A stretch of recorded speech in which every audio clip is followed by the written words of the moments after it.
هو مصر ممكن تضرب سد النهضة؟ طب ليه ترامب طلع فجأة كده وقال لك مصر من حقها تدمر السد؟ واشمعنى أصلا الوقت ده بالذات؟ الحكاية يا صديقي أكبر من كل الكلام ده، الحكاية صفقة وتعالى نفكها كده مع بعضينا بالراحة.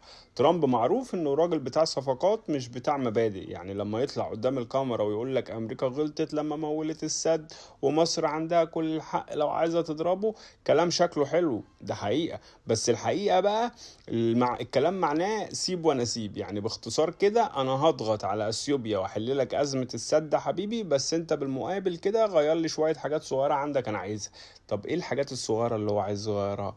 ان انت تقلل التسليح من الصين اللي انت بتشتريه، ان انت تهدي اللعب في البريكس وما تدخلش في موضوع اسقاط النظام اللي هم بيعملوه، والاهم بقى تغير موقفك من غزة وتقبل لعبة التهجير والتطبيع الشامل اللي اسرائيل بتجهز له دلوقتي. ده اللي عايزه منك قدام ان هو يتدخلك في موضوع السد. طب قبل ما نكمل كده تعالى نسأل نفسينا، هو السد اصلا خطر علينا ولا لا؟ السد يا صديقي خلاص، يعني بنقول كده كارت واتحرق، اللي هو اتملى خلاص على اخره في وقت فيضان كبير جدا، وحصة مصر وصلت كاملة وزادت كمان لدرجة ان مفيد توشكا اتملى لأول مرة على اخره كده بالمنظر اللي احنا شايفينه. يعني مرحلة الخطر والعطش اللي هم كانوا عايزين يعملوا لنا خلاص خلصت دلوقتي. اي مية زيادة هتعدي او هتيجي هتعدي من فوق جسم السد نفسه، وده بقى خطر عليهم هم مش خطر علينا احنا. الحقيقة بقى الخطر فين؟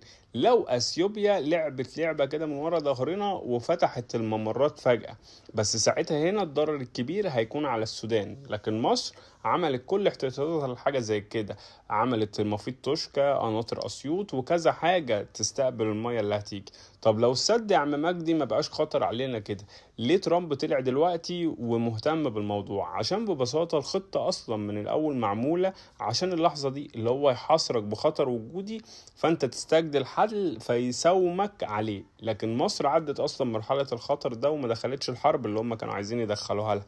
عشان كده ترامب بيجرب الاسلوب الناعم، انا هحل لك مشكلتك وانت ساعدني اعمل صفقة العمر وابقى بطل سلام واخد نوبل زي ما انا عايز. هو هنا مش بيفكر في النيل، لا بيفكر في صورته قدام العالم وموضوع نوبل اللي هو عايزه. ومصر هنا سايبه الكرة في ملعبه. ازاي سايبه الكرة في ملعبه؟ الرئيس السيسي لما رد بمنتهى الدبلوماسية، احنا واثقين في قدرتك يا ترامب على حل النزاعات. والترجمة الحقيقية للجملة دي، عايز تحل حل بس مش هندفع اي تمن سياسي، وحقوقنا خط احمر.